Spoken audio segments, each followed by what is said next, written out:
오늘 주신 말씀을 가지고 예수님께서 가르쳐 주신 성도의 주의사항, 예수님께서 가르쳐 주신 성도의 주의사항이라는 제목으로 말씀 함께 살펴보겠습니다. 마가복음 12장부터는 본격적으로 예수님께서 십자가에 달려 돌아가시기 전 일주일의 그 시간을 우리에게 가르쳐주고 있습니다. 그래서 예수님께서 첫째 날 예루살렘 성전에 입성하셔서 성전을 보시고, 그 다음 날 성전을 청결하게 하시고, 그 다음 날부터 이제 종교 지도자들과 같이 논쟁을 펼치시는 내용을 우리가 마가복음 12장부터 살펴보고 있는데요. 우리가 지난주에는 세금 논쟁, 부활 논쟁, 계명 논쟁이라는 이 세 가지 논쟁을 가지고 예수님께서 어떻게 종교 지도자들과 하나님 말씀을 가지고 논쟁을 하셨는가를 살펴보았죠. 첫 번째 세금 논쟁은 이 가이사에게, 로마 황제에게 세금을 바치는 것이 옳습니까? 아니면 잘못된 것입니까? 세금을 바쳐야 됩니까? 바치지 않아야 됩니까? 라는 것을 가지고 논쟁하였고, 예수님께서는 이 세상에 있는 모든 것이 하나님의 것인데, 만약에 가이사의 것이 있다면 가이사에게 바치고, 하나님의 것이 있다면 하나님께 바쳐라 라고 말씀하시면서, 이 세상에 가이사의 것은 없다.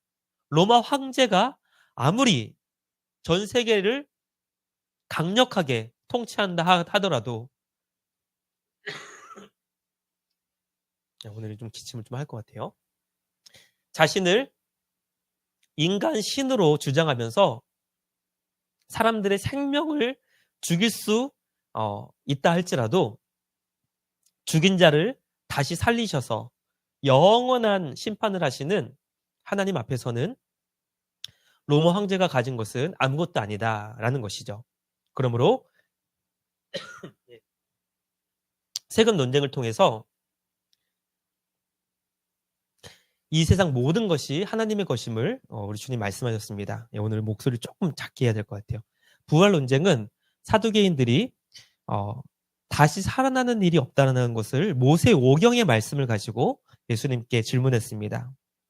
그러나 예수님은 너희가 성경도 모르고 하나님의 말씀도 몰라서 크게 오해하였다라고 말씀하시면서, 하나님은 우리 모든 사람들을 다시 살리셔서 영원한 생명의 나라로 인도하시는 분이시다라고 말씀해 주셨고, 마지막 계명 논쟁은 가장 큰 계명이 무엇인지 질문하였던 서기관들을 향하여서 하나님 사랑과 이웃 사랑을 말씀하실 때 그 말씀을 깨닫고 한 서기관이 주님 맞습니다. 주님 옳습니다. 하나님 사랑과 이웃 사랑이 정말 이 모든 제물을 주님께 드리는 것보다 더 하나님이 기뻐하시는 것이죠 라고 대답했을 때, 예수님께서 너가 하나님의 나라에 멀지 않다, 하나님의 나라에 가까이 왔다, 하나님의 나라가 너의 것이다 라고 말씀하시면서, 이 논쟁의 마지막 논쟁에서 한 서기관이 하나님의 나라에 속한 자라는 것을 말씀하시면서, 우리가 볼 때는 논쟁이 무가치한 것처럼 보였지만 그 논쟁을 통해서 한 예비된 생명이 주님께로 인도되는 그런 일들을 우리 주님이 말씀해 주시는 것이죠. 그래서 우리는 아무리 어떤 사람이 말씀을 듣지 않는다고 해도, 정말 돌 같은 마음으로 끝까지 말씀을 거부한다 하더라도 우리는 담대히 외쳐야 되는 이유가 무엇이죠? 우리가 외치고 또 외칠 때 결국 하나님의 구원 역사가 그에게 임할 수 있기 때문입니다. 그러므로 우리는 때를 얻든지 얻지 못하든지 복음 전하고 예수님의 그 구원의 이름을 전하기를 힘써야 되는 것이죠. 자, 오늘 이어지는 말씀은 예수님께서 갑자기 사람들에게 한 질문을 하십니다. 35절 말씀을 보시면 예수님께서 성전을 떠나지 않으시고 거기서 이제 무리들을 가르치시는데 이렇게 물어보시는 것이죠. 사람들이요, 어찌하여 서기관들이 그리스도를 다윗의 자손이라고 하느냐라는 것이죠. 자, 이 질문에는 무슨 의미가 담겨 있냐면, 서기관들은 그리스도, 이 땅에 오실 구원자가 누구의 자손이다? 다윗의 자손이라고 가르쳤다는 거예요. 그러므로 그 성전에 있었던 많은 사람들은, 서기관들, 율법학자들이 그리스도가 이제 오실 텐데, 이 땅을 구원할 메시아가 오실 텐데 그분은 다윗의 자손으로서 다윗의 왕권을 가지고 다윗의 그 능력을 가지고 다윗의 그 용맹함을 가지고 이 땅에 오는 다윗의 자손이 바로 우리의 구원자가 될 것이다 라고 사람들에게 그렇게 가르쳤다는 것이죠. 그래서 예수님의 말씀을 듣고 있는 많은 사람들은 그치, 서기관이 이 땅에 오실 그리스도, 즉 구원자가 다윗의 자손이라는 말씀을 익히 들었기 때문에 이 말씀은 전혀 이상한 말씀이 아니었어요. 그런데 예수님께서 시편을 인용하시면서 시편 110편에 있는 말씀, 다윗이 이렇게 고백했다는 것이죠. 우리 노란 글씨 한번 읽어보겠습니다. 주께서 시작. 주께서 내 주께 이르시되 내가 내 원수를 내 발 아래에 둘 때까지 내 우편에 앉았으라 하셨도다. 다윗이 성령의 감동으로 시편 110편 1절을 보시면 하나님께서 여기서 주는 하나님이십니다. 하나님께서 나의 주님께 이르시되 내가 너의 원수를 너의 발 아래 둘 때까지 내 우편에 앉아 있으라 라고 말씀하시면서 하나님 아버지가 계시고 이 땅에 오실 구원자, 즉 다윗이 주라고 고백한 그 주님이 계시다라는 것이죠. 그러므로 예수님께서 사람들에게 이렇게 질문하십니다. 다윗이 그리스도를 나의 주님이라고 그렇게 고백했으니 어떻게 그의 자손이 되겠느냐라고 말씀하시니 많은 사람이 그 말씀을 듣고 어떻게 했다는 거죠?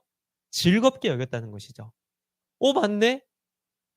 우리 서기관들을 통해서 이 땅에 오실 그리스도, 즉 구원자는 다윗의 자손으로, 다윗의 후손으로, 다윗의 왕권을 가지고, 다윗의 그 용맹함을 가지고 이 땅에 올 줄 우리가 기대하고 있었는데, 시편을 보니까 다윗이 이 땅에 오실 구원자를 나의 주님, 나는 주님의 백성, 나는 주님의 자녀라고 그렇게 고백했다는 것이죠.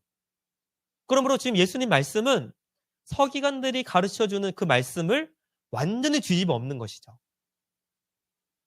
자, 그러면 우린 여기서 질문을 해봐야 됩니다. 지금까지 예수님은 한 번도 그 앞이 보이지 않는 그 시각장애인 바디메오가 다윗의 자손이여 나를 불쌍히 여기소서, 다윗의 자손이여 나를 불쌍히 여기소서라고 막 큰 소리로 부르짖으면서 이제 예수님을 찾을 때 한 번도 그에게 내가 어떻게 다윗의 자손이니? 그렇게 야단치시지 않으셨어요. 그의 고백을 정정하지 않으셨다는 것이죠. 그것은 무엇이냐면 예수님도 다윗의 자손으로 이 땅에 오신다는 그 사람들의 가르침이 완전히 틀렸다라고 그렇게 부정하신 것은 아니시라는 것이죠. 그런데 오늘 예수님께서는 특별히 오늘 이 말씀을 통해서 서기관들이 너희들에게 전하는 그 말씀이 잘못될 수 있다. 반쪽짜리 진리일 수도 있다. 왠 줄 아느냐? 다윗은 이 땅에 오실 그 주님이 있고 그 주님은 내 주인이시고 나는 그 주님의 백성이라고 고백하면서 다윗이 시편을 통하여서 그렇게 고백했으니 어찌 이 땅에 오실 그리스도 즉 구원자가 다윗의 자손만 될 수 있겠느냐? 아니다. 그 구원자의 자손, 그 구원자의 자녀가 다윗이 될 수 있다라고 말씀하시면서 그들이 알고 있는 확실하게 안다고 주장한 그 말씀이 전부가 아니다라는 것을 말씀해 주신다는 것이죠. 그러므로 오늘 첫 번째 주의사항 한번 읽어보겠습니다. 시작. 하나님의 말씀을 우리는 이 신앙생활을 함에 있어서 이 첫 번째 주의사항이 굉장히 중요합니다. 이것은 하나님의 말씀을 내가 다 알고 있다고 확신하는 것이 얼마나 위험한 것인가. 우리 한국교회를 굉장히 시끄럽게 만든 그 이단이 있습니다. 그 이단의 교주는 요한계시록을 100번을 외울 정도로 달달달달달달 요한계시록을 그냥 철저하게 소위 말해서 젊은이들이 얘기할 때 뭐 씹어 먹을 만큼 그렇게 달달달달 외운 결과 뭐라고 얘기했냐면 내가 이 땅에 온 재림주다. 내가 구원자다. 내가 보혜사다. 내가 이 땅에 보내시기로 약속하신 마지막 재림주다라고 얘기하면서 한 달에도 2번씩 우리 교회에 편지를 보내요. 편지를. 제가 아주 그거 받고 찍고 감사합니다. 버리는 데 있어서 너무 귀찮을 정도로 그렇게 교회들마다 편지를 보내고 쪽지를 남기고 그렇게 하는 거죠. 어딘지 아시죠? 예. 신으로 시작하는 어딘지 아시죠? 그 교주는 뭐 했죠? 골방에서 열심히 말씀을 혼자 달달달달 읽었는데 그 결과 내가 구원자구나. 내가 재림주구나. 내가 이 땅에 마지막 보내시는 그런 구원자구나라고 그렇게 고백했다는 것입니다. 우리는 하나님의 말씀을 언제나 겸손하게 내가 지금 보고 읽고 이해하는 이 말씀이 맞는 것인가, 잘못된 것인가, 옳은 것인가 늘 겸손하게 말씀에 대해서 열려 있어야 돼요. 어떤 설교자가 내가 알고 있는 말씀과 다르게 전할 때 아유, 저 설교자 뭘 모르네 라고 하시는 것이 아니라 저 말씀이 정말 맞나? 내가 알고 있는 게 잘못된 것인가? 하면서 어떻게 해야 되죠?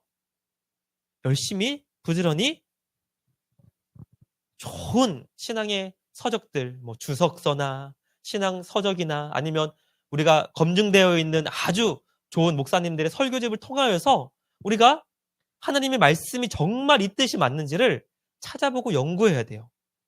사도행전에서 바울에게 칭찬받는 교회가 있는데 그 교회가 어떤 교회냐면 베레아 교회였습니다. 베레아 교회. 물론 지금 저기 어떤 이단 단체가 이 베레아라라는 이 좋은 교회의 이름을 사용해서 이제 이단들이 이 용어를 독점해서 우리가 베레아라라는 이 단어를 사용하는 것이 굉장히 조심스럽지만 사도 바울이 저 교회는 굉장히 신사적인 교회다. 저 교회는 굉장히 탁월한 교회다. 매우 점잖고 예의 있는 교회다라고 칭찬했던 교회가 베레아 교회였는데 그 이유가 무엇이었을까요? 그 교회는 사도 바울이 전한 말씀이 저거 맞는 말씀일까? 저거 틀린 말씀 아닐까? 하면서 성도들끼리 모여서 어떻게 했죠? 연구를 냈어요.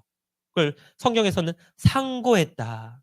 서로 머리를 맞대고 고민하고 토론하고 이게 정말 맞는지 사도 바울이 전한 말씀을 곧이곧대로 믿은 것이 아니라 이것이 맞나 틀리나 서로 연구했다는 것이죠.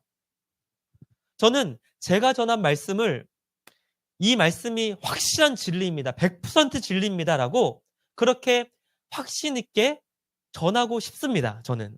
왜죠? 그만큼 열심히 말씀을 연구했고 그만큼 열심히 이 말씀이 이 하나님의 뜻에 정말 가깝다라는 확신을 가지고 저는 설교를 하지만 설교를 듣는 우리 성도님들은 이 말씀이 정말 맞나 틀리나 점검하고 검증해 봐야 된다는 것이죠. 특별히 요즘에는 유튜브가 발달해가지고 교회에서 듣는 목사님 말씀이 있고 또 내가 좋아하는 말씀, 목사님의 말씀을 또 찾아 듣는 분들이 굉장히 많습니다. 물론 저도 그렇기 때문에 그렇죠. 저도 일주일에 최소한 2-3분의 목사님들 말씀을 들으면서 또 이 목사님 말씀을 또 이렇게 전하셨구나라고 배우면서 또 공부하면서 또 그렇게 이제 한 주의 삶을 살지만 우리 성도님들도 그렇게 찾아 듣는 목사님들이 계십니다. 제가 어떤 그 성도님들과 어떤 안수 집사님과 이렇게 대화를 나누면서 목사님 제가 좀 조심스럽지만 제가 이 목사님 말씀을 찾아 듣고 있습니다. 라고 했는 그 목사님을 제가 이제 알아봤더니 그 분의 말씀은 들으면 안 되는 목사님이었어요. 굉장히 위험하고 굉장히 말씀을 자의적으로 풀어주는 그런 목사님이셨어요.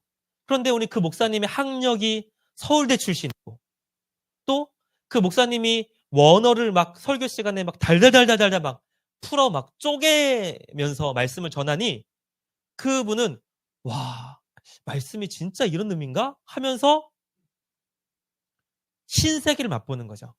그런데 그것은 신세계가 아니라 매우 위험한 세계였다는 것입니다. 그러므로 우리는 오늘 예수님께서 백성들에게, 예루살렘 성전에 있는 사람들에게, 얘들아, 너희들이 서기관들을 통해서 받은 그 말씀이 확실한 말씀이고 100% 말씀이고 이것이 참된 진리야 라고 그렇게 생각하면 안 된다. 그것은 성경 말씀을 통해서 다시 한번 점검해야 되고 다시 한번 더 살펴봐야 되고 정말 하나님 말씀이 그것이 맞는지를 열린 마음으로, 진지한 마음으로 공부해 봐야 된다라고 그렇게 말씀하시는 것이죠. 그래서 주님이 우리에게 가르쳐준 첫 번째 주의사항은 하나님의 말씀을 내가 다 알고 있다고 확신하지 않아야 된다는 것이죠. 이어지는 말씀은 예수님께서 서기관들을 삼가라, 서기관들을 조심하고 경계하십시오라는 말씀으로 38절과 39절 말씀 우리에게 주고 있는데요. 우리 함께 읽어보겠습니다. 시작. 예수께서 가르치실 때 이르시되 긴 옷을 입고 다니는 것과 시장에서 문안받는 것과 회당의 높은 자리와 잔치의 윗자리를 원하는 서기관들을 삼가라. 자, 이 번역이 조금 아쉬운데요. 이거 헬라어로 보면 예수님께서 가르치실 때 제일 먼저 등장하는 게 서기관들을 삼가야 됩니다. 조심해야 됩니다. 서기관들을 경계하십시오. 율법 학자들을 조심하십시오라고 이 문장 제일 앞에는 서기관들에 대한 조심에 대한 말씀, 경계해야 된다는 말씀을 가르쳐주고 있습니다. 그래서 과연 서기관들의 무엇을 조심해야 되는지, 첫 번째, 그들은 긴 옷을 입고 다니고 있는데 그것을 조심하십시오라고 예수님께서 말씀하십니다. 자, 서기관들이 입는 이 긴 옷은 헬라어로 스톨레라고 합니다. 스톨레. 이것은 자신을 특별한 인물로 부각시켜주는 옷입니다. 그래서 특별히 성전에서 제사장들이 입는 이 옷이 바로 이 스톨레였는데, 스톨레는 뭐 제사장이나 아니면 여기서 나오는 이 서기관들이나 종교 지도자들만 입는 옷이 아니었고 일반 백성들도 특별히 절기 때 아주 특별한 날, 특별한 이 시간에 대한 의미로서 자신의 스톨레를 준비해서 그렇게 입었다고 합니다. 그러므로 이 옷을 입으면 자신이 이 특별한 인물과 같이 그렇게 부각되는 거예요. 그런데 서기관들은 특별히 이 옷을 즐겨 입음으로 인해서, 서기관은 제사장이 아니거든요. 성전에서 제사를 집례하는 사람들, 그 제사를 담당하는 사람이 아니었음에도 불구하고 그냥 시도 때도 없이 이 옷을 입고 다니면서 자신을 특별한 인물로 부각시켰다는 것이죠. 그래서 우리는 예수님께서 이 서기관들이 특별히 긴 옷을 입으며 자신을 특별한 인물로 부각시키는 것을 너희들은 조심해야 된다라고 말씀하시면서 우리에게 두 번째 주의사항을 알려주십니다. 한번 읽어보겠습니다. 시작. 자신을 특별한 사람으로 위대한 존재로 포장하는 것 금지. 옷은 나를 포장해 줍니다. 그래서 비싼 옷, 좋은 옷을 입으면 와, 저 사람은 대단한 사람인가 보다. 아주 멋진 사람인가 보다라고 하면서 옷이 날개라는 이런 얘기도 있죠. 그런데 물론 우리가 좋은 옷 입는 거 좋죠. 네. 좋은 옷 입는 거 저는 반대하지 않습니다. 그런데 좋은 옷을 왜 입느냐라고 할 때 이 좋은 옷이 여름에 우리를 시원하게 해주고 겨울에 우리를 따뜻하게 해주고 내가 이 땅을 살아가는 데 있어서 우리의 삶을 조금 더 건강하게 편리하게 해준다면 그건 무슨 옷이죠? 기능성 옷이죠. 기능성 옷은 비싸잖아요. 우리가 등산할 때도 뭐 고어텍스 이런 거 입으면 되게 우리를 편하게 해주는 것처럼 그렇게 내 삶을 조금 더 편안하게 해주고 편리하게 해주는 것으로 인해서 좋은 옷 입는 거 그건 굉장히 장려할 수 있는 일이죠. 그런데 예수님께서 말씀하신 이 금지의 사항은 어떤 사람이냐면 저 사람과 나는 달라.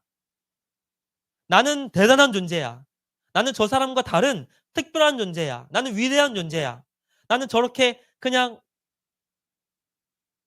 별 볼 일 없는 사람들과 난 다른 존재야. 하면서 사람들과 차이를 두기 위해서,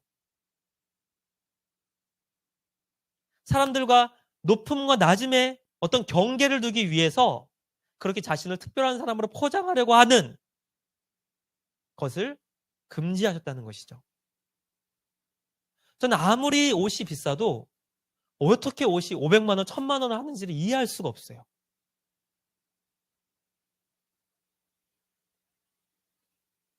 그런 옷을 입는 사람들의 그 심리는 어떤 심리일까요? 나는 이만한 옷을 입는 대단한 사람이야. 너희들은 그 옷을 못 입지?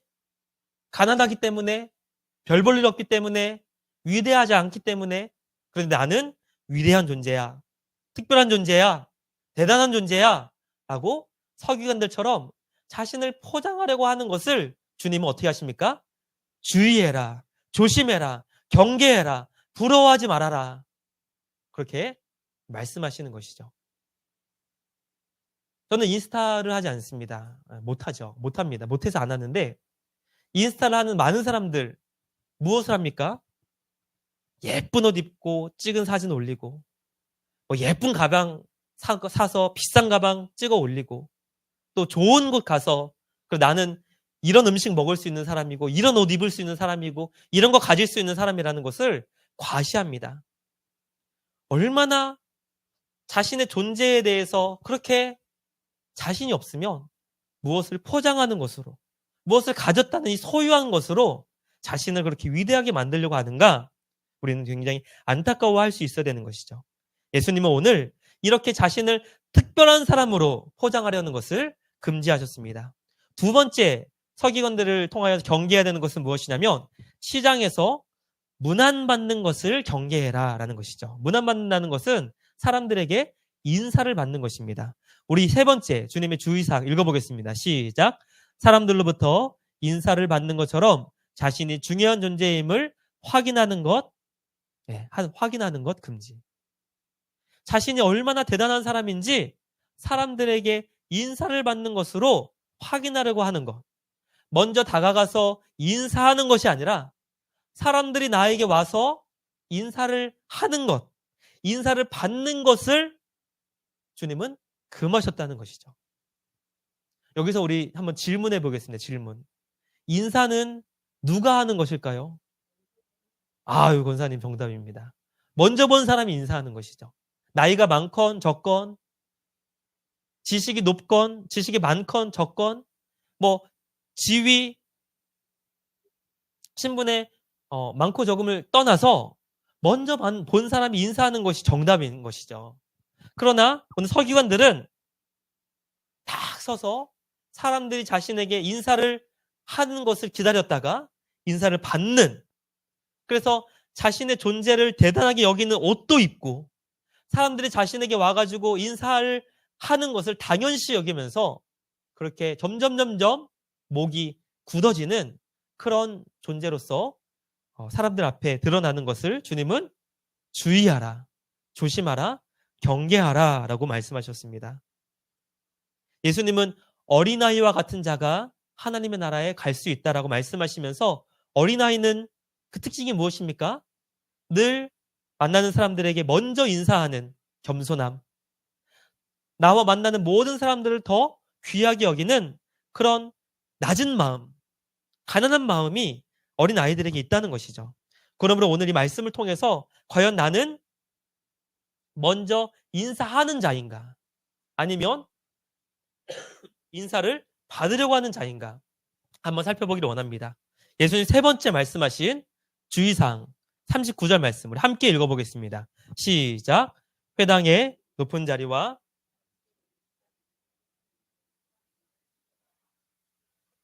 서기관들은 아무 자리에는 앉지 않았습니다.